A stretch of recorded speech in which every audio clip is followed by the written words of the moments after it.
मैं आफ्ताब आलम और आप देख रहे हैं उर्दू हिंदी नॉलेज चैनल। आपको मालूम है कल जो है वो रिज़ल्ट आ गया है जीआईसी का। तो इसका रिज़ल्ट आ गया है, इसमें अपने जो चैनल है और अपना जो ग्रुप है उसमें से लगभग उर्दू के अंदर 42-43 स्टूडेंट का डाटा मेरे पास है, उनका सिलेक्शन हुआ है। तो आप किसी भी सब्जेक्ट के हों, आपको सबसे पहले ज़रूरी है कि आपको हिंदी जो है वो अनिवार्य होने वाला है। 100 क्वेश्चन 100 मार्क्स के लिए हिंदी अनिवार्य है। तो पहले पेपर कैसे आ चुका है, यानी 2020 में जो एग्ज़ाम हुआ था, इस 2020 में किस तरह का पेपर आया था, आज पेपर पर हम लोग बात करेंगे।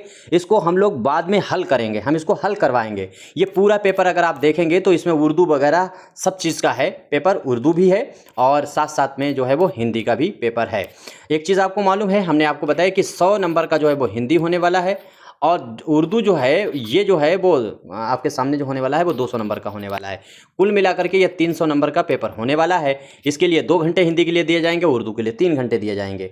और हिंदी वाला जो है इसमें चीज़ आपको समझने की क्या है कि ये 2 जो है वो पार्ट में बटा हुआ है, यानी जो है वो 2 पार्ट इसके होने वाले हैं। और 2 पार्ट में पहले पार्ट जो होगा, यानी यहाँ से अगर आप देखेंगे, पहले इसको देखते हैं, यहाँ से अगर आप देखेंगे तो प्रथम भाग होने वाला है, मतलब प्रथम खंड होने वाला है और उसके बाद में द्वितीय खंड होने वाला है। द्वितीय खंड में देखिए यहाँ से यहाँ पर द्वितीय खंड भी होने वाला है। तो द्वितीय खंड जो है वो निबंधात्मक होने वाला है और जो प्रथम वाला खंड है यानी पहला हिस्सा जो है उस हिस्से को अगर देखेंगे तो वो पूरा का पूरा ग्रामर पर है, यानी जो व्याकरण होती है वो व्याकरण के होने वाला है। तो इस व्याकरण को अगर आपने सही कर लिया तो ये बहुत, हिंदी में सारे के सारे नंबर जो हैं वो बिल्कुल फ्री के हैं। थोड़ा सा अगर आप दिमाग लगाएंगे अगर उर्दू सब्जेक्ट या किसी भी सब्जेक्ट के हैं तो ये नंबर आपको फ्री में मिलने वाले हैं। और दूसरी चीज़, उर्दू सब्जेक्ट हो उसकी ख़ास तौर से हम बात कर रहे हैं तो आपको हिंदी पर सबसे ज़्यादा जोर देना है, क्योंकि अभी आपको मालूम है जो एलटी का एग्ज़ाम हुआ था वो भी मेंस का हुआ था और उसमें जो है उर्दू सभी ने रिटन में तैयार कर रखा है। वही चीज़ यहाँ पर सेम दोहरानी है, जीआईसी में भी वही चीज़ दोहरानी है। वैसे ही 125 अल्फाज में, 75 अल्फाज में और 100 अल्फाज में आपके सामने क्वेश्चन आएंगे। तो इसका कोई चक्कर ही नहीं है, गड़बड़ ही नहीं है कि उर्दू अगर आपको नहीं आती, उर्दू पहले से ही तैयार है और आपको जितना बताया जाए उतना करिए। बाकी आप किताबें पढ़ना चाहते हैं पढ़िए, आपका जो भी जिस दिल का है करिए। हमारा तो अपना तरीका यह है कि आज हम जो बात करेंगे वो पेपर हम आपको दिखाएंगे और उसमें ये बात करेंगे कि क्या पढ़ना है और किताबों का यूज़ करना है कि नहीं करना है। अगर अगस्त में जो है, अगस्त जो है उसमें अगर ये एग्ज़ाम करवा लिया अगस्त में, तो फिर जो है ये एग्ज़ाम इस तरह का होगा कि आपके सामने मुश्किल होने वाली है हिंदी में। तो सबसे पहले देख लेते हैं, आपको यहाँ से मालूम ही है कि ये 2 घंटे का टाइम दिया जाएगा। ये 3 पॉइंट आप सबसे पहले रट लीजिए। 100 मार्क्स होने वाले हैं, ये तो आपको मालूम है। और इसमें ये 3 पॉइंट ये रट लीजिए, यही उर्दू वाले इस बार एलटी में गलती करके आए, ये गलती नहीं होनी चाहिए। नंबर 1 इसमें ये पॉइंट दिया गया है कि सारे क्वेश्चन अनिवार्य हैं, आपको हर हाल में करना है। दूसरी चीज़ आपके सामने होने वाला है, सभी प्रश्न जो है वो निर्धारित अंक उसके सामने दिए गए हैं, ये कोई बड़ी बात नहीं, उसके सामने उसके अंक दिए गए हैं। तीसरी चीज़ ये है, ये वाला बहुत बड़ी गलती की थी, जो आप एलटी मेंस से बाहर होंगे, आप फाइनल लिखने के बावजूद बाहर होंगे, वो इसी वजह से बाहर होंगे। जो तीसरा पॉइंट है इसमें यह दिया गया है कि निर्धारित स्थान, यानी जहां पे आपको जगह दी गई है अपना नाम लिखने का, अपना रोल नंबर लिखने का, उसके अलावा कुछ ना कीजिए। बच्चों ने किया क्या, इसे पूरा क्वेश्चन लिख दिया और आखिर में जब क्वेश्चन बचा तो वहां पर अपना रोल नंबर डाल दिया, जबकि इसमें साफ कहा गया है, इसके नोटिफिकेशन में ये 3 चीजें ये अगर गलत की तो आपका सिलेक्शन नहीं होगा, किसी भी कीमत पे नहीं होगा। वो ये चीज सबसे अनिवार्य चीजें हैं जो ये यहाँ पर दिया गया है। तो ये वाली चीज़ आपसे गलती नहीं होनी चाहिए, यानी जो आप जहाँ पर दिया गया है वहीं पर रोल नंबर डालना है, अपना अनुक्रमांक है, अपना पता है या फ़ोन नंबर है, ये कुछ भी नहीं फिल करना है। ठीक है, जो अगर पूछा जाए शुरू में बस वही करना है। अब इसमें देखिए पहले खंड में होने वाला क्या है, पहला खंड जो होने वाला है वो आपको मालूम है ये ग्रामर का है, वो 50 नंबर का होने वाला है। फ्री फंड के 50 में देखिए 20 नंबर जो है वो यहीं से आने वाले हैं, यानी पहला प्रश्न जो है वो 20 नंबर का होने वाला है। करना क्या है कि ये पैराग्राफ आपको दिया गया है, ये देखिए पूरा पैराग्राफ दिया गया है। पैराग्राफ हम पढ़ेंगे नहीं, क्योंकि जब हल कराएंगे तब हम पढ़ेंगे।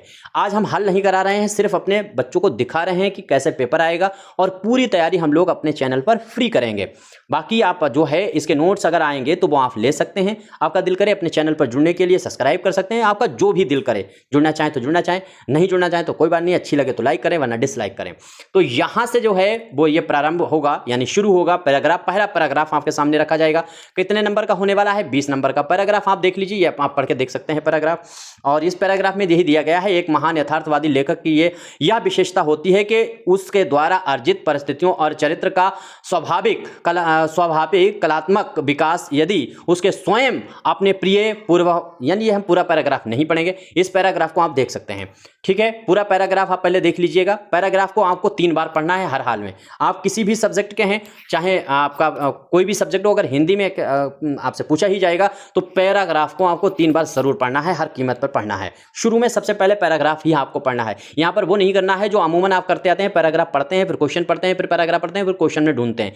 यहाँ पर क्वेश्चन तो पैराग्राफ से बने हैं लेकिन अलग तरह के। शायद मैं थोड़ा जल्दी बोल रहा, लेकिन आप इसे हैंडल कीजिएगा, स्लो कर सकते हैं। अब ये पैराग्राफ यहाँ तक पूरा हो जाएगा, यानी स्वयं उस लेखक की इच्छा पर निर्भर करता है। ये पूरा पैराग्राफ हो गया। अब इस पैराग्राफ में पहला सवाल दिया गया है कि रेखांकित अंश की व्याख्या कीजिए। यानी रेखांकित अंश क्या है? यहां से अगर आप देखेंगे तो ये वर्ड यहां से अगर देखेंगे, यहां से रेखा खींची हुई है, देखिए वर्ड के नीचे आपको दिखेगी ऐसे ऐसे लाइनें खींची गई हैं। यानी जितने वर्ड के नीचे लाइन खींची गई है, यानी यहां से लेकर के और यहां तक ये लाइन खींची गई, यानी ये 1 2 2.5 मतलब 3 लाइन की आपको व्याख्या करना है। यानी इसको आप अपने पढ़ेंगे अपने मनोगत विश्व दृष्टि या दर्शन के प्रति इस प्रकार की निर्ममता ही सभी, यानी मतलब ये पूरा जो पढ़ेंगे इसको आसान अल्फाज में यानी दुनियावी बोलचाल में बदल देना है। और इसमें इन्होंने क्या पूछा है, इसकी व्याख्या का मतलब, यानी ये 3 लाइनें हैं तो इसको कम से कम आप 6 लाइनों में कन्वर्ट कर दीजिए। कन्वर्ट करने हैं और इसमें क्या कहा गया है इसको समझा दीजिए। ये हम लोग बाद में बात करेंगे कि क्या कहा गया है नहीं कहा गया। इस तरह से एक प्रश्न आपका पूरा होगा और 4 नंबर का ये हो जाएगा इसी पैराग्राफ से। इसी पैराग्राफ से दूसरा प्रश्न पूछा जाएगा कि एक श्रेष्ठ लेखक की विशेषताओं पर प्रकाश डालिए। यानी एक श्रेष्ठ लेखक जो है उसकी विशेषताएं क्या हैं, इसमें ये पैराग्राफ में चीज मिल भी सकती है, यहीं से देख लीजिए। एक महान यथार्थवादी लेखक की विशेषता, अब यहां से ये लाइन पूरी दे दी गई है पूरी कि उसकी विशेषता क्या है। और इसमें 1-2 बातें अपने पास से भी आप बढ़ा सकते हैं। तो इसको आप पूरा कर देंगे तो 4 नंबर यहां से और मिलेंगे। कुल मिलाकर इस पैराग्राफ से 8 नंबर आपके पास हो गए हैं। फिर इस पैराग्राफ को, तीसरा सवाल इस पैराग्राफ से है कि इस अवतरण का उचित शीर्षक दीजिए। यानी ये जो पैराग्राफ आपने पढ़ेंगे, इस पैराग्राफ में उचित शीर्षक क्या बन सकता है, यानी इसको हम कोई नाम देना चाहें, टॉपिक तो दे सकते हैं। जैसे यहाँ पर लेखक की बात करें तो यहाँ पर आप टॉपिक दे सकते हैं, लेखक की महत्वाकांक्षा दे सकते हैं, लेखक का समाज में समर्पण दे सकते हैं, या लेखक समाज का मतलब जो है साहित्य जो है वो समाज का दर्पण है। इस तरह से जो भी आप इसको पढ़ेंगे, अभी हम हल नहीं करा रहे हैं, जब हल कराएंगे तब बात करें। तो ऐसे आपको एक शीर्षक देना है, 1 लाइन आप अगर लिख देंगे तो उस 1 लाइन के 2 नंबर आपको मिल जाएंगे। इसके बाद में इसी जो है गद्यांश जो दिया गया है, इसमें मूल भाव संक्षेप प्रस्तुत कीजिए। यानी अब इसको एक बार फिर से पढ़िए, यहां से लेकर के पूरा का पूरा पढ़िए और फिर उसके बाद में इसको संक्षिप्त यानी पूरे को छोटा करके और समझा करके लिख दीजिए। भाव इसके अंदर क्या दिया गया है, खासतौर से इसकी चीज नहीं, इसको पढ़िए और इससे क्या समझ में आता है, इससे भाव वैल्यू क्या है इसके, मतलब इसकी निकल के आती है। इसमें संवेदनाएं हैं कि वेदनाएं हैं, यानी उन चीज़ों को आप इसमें लिखेंगे और 10 नंबर का दिया जाएगा। इसमें मेरा ख्याल 10 नंबर का हासिल करने के लिए आपको 2 पेज कर लेना चाहिए। 2 पेज में हल कर दोगे तो आपको 10 नंबर पक्का मिल जाएंगे। अब एक बात हम आपको यहाँ पर क्लियर कर दें, ये पूरा पेपर जो है वो आपके सामने 90 मिनट में कंप्लीट हो जाएगा। ये ऐसा पेपर है हिंदी में, अभी हम आपको दिखाएंगे, एक लाइन, एक नंबर, एक शब्द लिखने से नंबर मिलेंगे यहाँ। तो यहाँ 90 मिनट में ये बात आप पूरी कर लेंगे और आपको दिए जा रहे हैं 120 मिनट, यानी 2 घंटा आपको दिया जाएगा। 90 मिनट में आप कैसे भी करें, अगर ये मुझे दे दिया जाए हम 1 घंटे में पूरा हल कर देंगे। यानी इतनी आसान चीज़ें हैं, आप शायद आपको लग रहा हो कि ये गलत बात है, बहुत अच्छी तरह से कर सकते हो, इसमें कुछ भी नहीं, बिल्कुल LTE का जो मेंस था उससे आसान ये होने वाला है और इसमें नंबर रीच किए जाते हैं, प्राप्त किए जा सकते हैं हिंदी में। अगला प्रश्न अगर देखेंगे, यहां से देखिए, अब दूसरा प्रश्न जो है वो 5, यानी इसमें 5 क्वेश्चन होंगे, एक नंबर के 5 नंबर आपको यहां से मिलेंगे। निम्नलिखित वाक्यों को शुद्ध कीजिए। अब 1 number, 2 number, 3 number, 4 number, 5 number, ये 5 वाक्य आपको दिए गए हैं। अब इन वाक्य को सुधारिएगा। अब देखिए यहाँ पर इसको हल करना कैसे है, आपको वहां हल करेंगे, ऐसे लिखेंगे 2, मतलब सॉरी, ऐसे गोला नहीं करना है। आप अपनी कॉपी में, हम हल नहीं बता रहे हैं, लेकिन ऐसे करके आप लिख दीजिए, 2 नंबर डालिए, फिर आपको लिख देना है ऐसे करके ब्रैकेट में आ, ठीक है, ऐसे लिखना है। और फिर ये पहला वाला अगर आप जवाब दे रहे हैं तो ये पूरा लिख दीजिए काले पेन से, और उसके आगे जो है वो बराबर का निशान लगा करके इसका आगे लिखिए, मतलब जो है वो शुद्ध, तो शुद्ध जो है वाक्य लिख दीजिएगा, और फिर उसके आगे शुद्ध वाक्य में नीले पेन से वाक्य लिख दीजिएगा। हम किसी दिन पेपर में कॉपी ही हल करके दिखाएंगे। तो अब ये जैसे वाक्य यहाँ पे दिया, इतनी रात गई आप कहाँ थे, तो मतलब ये वाक्य आपको सुधारना है। तो इतनी रात हो गई है आप कहाँ थे, ये सवाल पूछ रहा है, प्रश्नवाचक है, तो ऐसे वाक्य कर देंगे 1 नंबर। उसके बाद में है बालक सोती नींद से जाग उठा, बालक सोती नींद से जाग उठा है, बालक सोती हुई नींद से जाग उठा है, वाक्य सही कर सकते हैं, 1 नंबर ये मिल जाएगा।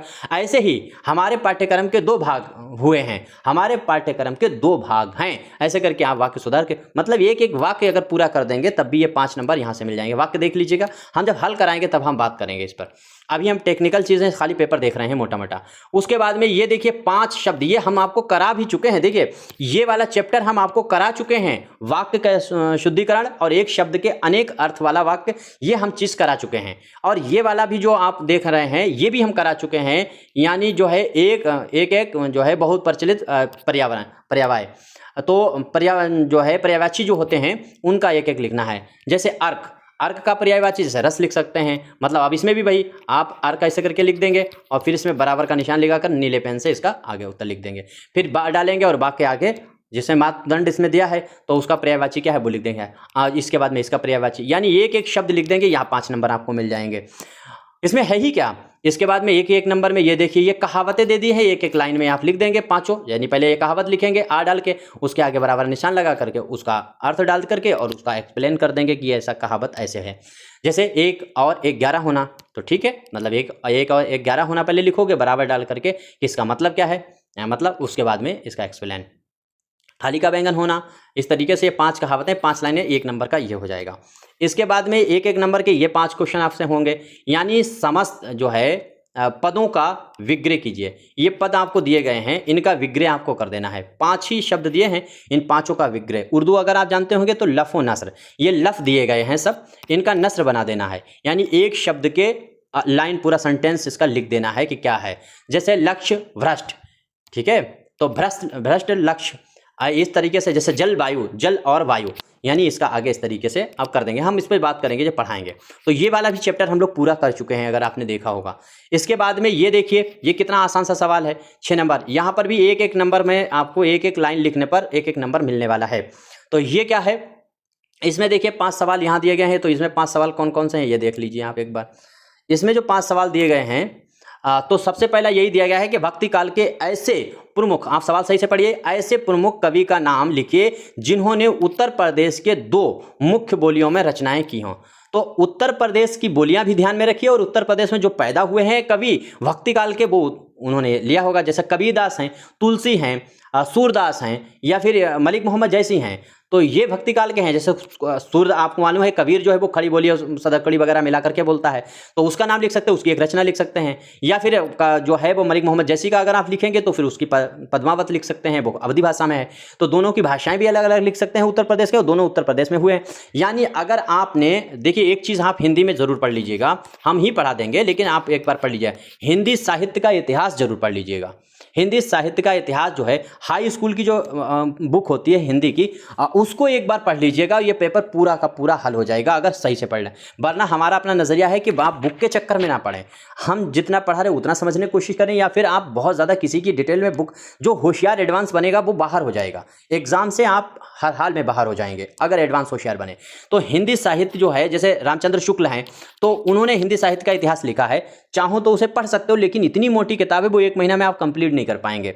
इसलिए आपको हम शॉर्टकट रास्ता बता रहे हैं कि इसके इतिहास में क्या क्या पॉइंट हैं ये हम आपको पढ़ा देंगे, और इतिहास जरूर जान लीजिएगा हिंदी का, क्योंकि इतिहास से एक सवाल जैसे यहाँ पर रचनाएं से आपकी पूछा है, हो सकता है गद्यात्मक रचनाएं पूछ ले, हो सकता है छायावाद की रचनाएं पूछ ले, हो सकता है मतलब जो है इसकी आचार्य रामचंद्र शुक्ल जो जिस दौर के थे वो उसकी पूछ ले, भारतेंद्र युग की पूछ सकता है, छायावाद के साथ साथ में नई कविता का दौर की रचनाएं पूछ सकता है। तो ये इतिहास एक बार मोटा मोटा देख लीजिएगा, ज़्यादा नहीं है, 10-12 पेज का होगा, वो हम आपको पढ़ा देंगे और वहीं से हिंदी की चीज़ें ये क्लियर हो जाएंगी। अच्छा, दूसरी चीज़ यहाँ पर देखिए तत्सम, यानी गधा जो है उसको संस्कृत में क्या कहते हैं, आप उसका एक शब्द लिख दीजिए, एक नंबर मिल जाएगा। सिंघार का तद्भव लिखना है, यानी सिंघार को वर्तमान में क्या कहते हैं आम भाषा में, तो वो लिख दीजिए। इस तरह से आप देखिए इसका संधि विच्छेद कर देना है, ठीक है। और ये जो है वो इस्तेमाल करके प्रेरणार्थक का जो है उदाहरण देना पड़ेगा। तो ये आप व्याकरण से 50 क्वेश्चन होने वाले हैं। अच्छा, एक तरीके से फिर 5 क्वेश्चन फिर एक एक नंबर के होने वाले हैं। इसमें क्या पूछेगा, इसमें आपसे जो पूछेगा वो शुद्ध शब्द पूछेगा। जैसे दुरावस्था होता है या दुरावस्था होता है, दुरावस्थ होता है, क्या होता है, साम्यता होती है, चिन्ह होता है, चिन्ह आपको पता है कैसे लिखा जाता है। पैतृक जो है वो पैतृक लिख दिया है, ये अभी आपको मालूम है, नीचे ऋ की मात्रा लगनी चाहिए। ये फिर अभीष्ट लिख दिया है, हमें छुट्टी की मात्रा होनी, मतलब ये सारे शुद्ध जो है, बट ये भी हम लोग जो है उसको करा देंगे। तो इस तरह से ये 5 क्वेश्चन पूरे हो जाए। अब आपसे हो गए हैं पूरी तरह से यहाँ तक 50 क्वेश्चन पूरे हो गए। बस ये 50 क्वेश्चन इस तरह से आएंगे। और बाकी ये देखिए, ये सबसे इंपॉर्टेंट है जो फ्री का नंबर देगा। ये आपको दूसरा है बाखंड, यानी सेकंड नंबर का जो खंड है, इसमें आप अगर देखेंगे, द्वितीय खंड देखेंगे तो यहाँ हिंदी में निबंध लिखना है 1000 शब्द का। शब्द कितने रखना है, उनकी मर्यादा 1000, यानी 3-4 पेज में खींच दीजिए, या फिर जितना आपके पास टाइम बचे लास्ट में ये निबंध लिखते ही रहिए। हम तो ये कहते हैं कि यहाँ पर जो व्याख्या आप करेंगे, इस व्याख्या को जब करेंगे तो यहाँ पर पूरी व्याख्या करने के बाद आखिर में आधा पेज या 1.5 पेज एक पेज छोड़ दीजिएगा, आधा पेज। अगर उसमें टाइम मिल जाए, ज़्यादा टाइम मिल जाए, तो ये निबंध आपका ज़्यादा लंबा हो जाए, 5-6 पेज 7 पेज में पहुँच गया, तो पलट करके आकर के ये व्याख्या में चीज़ें और बढ़ा दीजिएगा आके। और नहीं तो फिर अगर टाइम मिलता है तो यहाँ जो आपको निबंध दिया गया 1000 शब्द का, इसको लिखते रहिए, जब खाली मत बैठिएगा, इसको लिखते रहिएगा। और दूसरी चीज़, अगर फिर भी टाइम आपके पास बचा हुआ है तो इनमें बहुत अच्छी मतलब जो है कारीगरी कर सकते हैं। कारीगरी क्या करना है भाई, इनमें कोई आप कारीगर नहीं है, लेकिन कारीगरी कैसे करना है, ऐसे तो आपको मैंने बताया कि ये क्वेश्चन आप लिखेंगे, ये लिखेंगे, इसको बराबर निशान लगा करके वो लिख देंगे, क्या कहते हैं इसका, पर्यायवाची, ठीक है। लेकिन जब टाइम आपके पास हो तो इसको खूब अच्छे से ऐसे करके डिजाइन कर दीजिएगा, बराबर का निशान सही कर दीजिएगा, और इसके आगे जो नीले पेन से लिखेंगे उसको ऐसे ऐसे डिजाइन भी कर सकते हो, यानी सारे शब्दों के नीचे हल्के हल्के डिजाइन कर सकते हो आखिर में, अगर टाइम बहुत ज़्यादा बचे, क्योंकि टाइम बहुत ज़्यादा बचेगा ही बचेगा। अब देखिए, ये आखिरी खंड हम लोग देख लेते हैं, फिर बात खत्म करते हैं। इस द्वितीय वाले खंड में अगर आप देखेंगे तो एक ही निबंध लिखना है। कितने निबंध दिए, 1 2 3 4 5 6, यानी 6 निबंध आपको दे दिए गए हैं। ये 6 समस्याएं दे दी गई हैं, इनमें से कोई एक जो है वो निबंध आपको लिखना है। हम आपको बहुत अच्छी यहाँ पर एक ट्रिक बताते हैं। देखिए, 2020 से कोई एग्जाम हुआ ही नहीं है जीआईसी का एग्जाम जब कोई नहीं हुआ है तो यही एग्जाम हुआ है।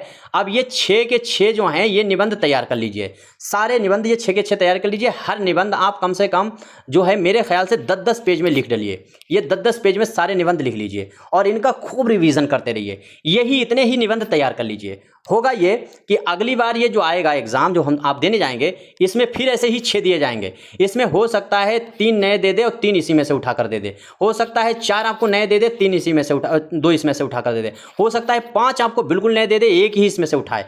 कुल मिलाकर के इन 6 में से एक ऑप्शन आपके सामने आना ही आना है, ये पक्का मान के चलिए, आना ही आना है। तो एक अगर आना है और ये 6 भी आपने तैयार कर रखे हैं और लिखना आपको एक ही है, जो इसमें से आपके सामने फंस जाए। 6 आपने पढ़ रखे हैं और 6 आएंगे तो 6 में से आपका पढ़ा हुआ एक फंसना ही फंसना है, और जो फंसे आप बिल्कुल हूबहू आपके 6 के 6 रटे हुए हैं, बिल्कुल हेडिंग टू हेडिंग कामा के साथ पूरा वैसे ही छाप दीजिए। खूब अच्छी से राइटिंग करके प्रैक्टिस कर लीजिए। ये हम 6 के 6 ही करा देंगे, ये पूरा हम आपको हल करवा देंगे। ठीक है, अब हिंदी में हमने यहाँ तक बात कर ली, आगे उर्दू का है, इसको हम कल अगली वीडियो में बात करेंगे। यहाँ तक कोई गलती हुई है ज़रूर बताइएगा, आपका कोई सुझाव है ज़रूर दीजिएगा। अपने चैनल पर जुड़ने के लिए चैनल को लाइक कर सकते हैं।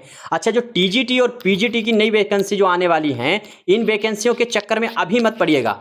अभी आपको क्या करना है, अगर आपके इसमें जीआईसी में नहीं हुआ है तब तो आप इसके चक्कर में पड़िए। इस टीजीटी की जो वैकेंसी आने वाली है, इसके लिए भी फ्री प्रैक्टिस अपनी चल रही है, पीजीटी के लिए भी फ्री प्रैक्टिस चल रही है। तो इन सारी प्रैक्टिस को आप करते रहिए और अपनी किताब जो शाहीन स्क्रीन पर दिख रही है, इस किताब शाहीन को मंगवा लीजिए और इससे प्रैक्टिस करते रहिए। जो नई वैकेंसी वनडे एग्जाम के लिए जो भी आएंगी वो सभी अपने लिए अपनी किताब काम कर देगी। बाकी सारी चीज़ें जो हैं वो हम कराते ही रहेंगे। और ये जीआईसी पर हम ज़्यादा फोकस करेंगे क्योंकि ये एग्ज़ाम बहुत जल्दी होने वाला है, नई वैकेंसी अभी आएंगी ही नहीं, तो हम उसकी वैकेंसी वीडियो तो लाते रहेंगे, लेकिन खास तौर से हम जीआईसी पर फोकस करेंगे। तो अब जो भी आपका मशवरा है, अच्छी वीडियो लगी हो तो लाइक करिए, वरना डिसलाइक कीजिए। शुक्रिया।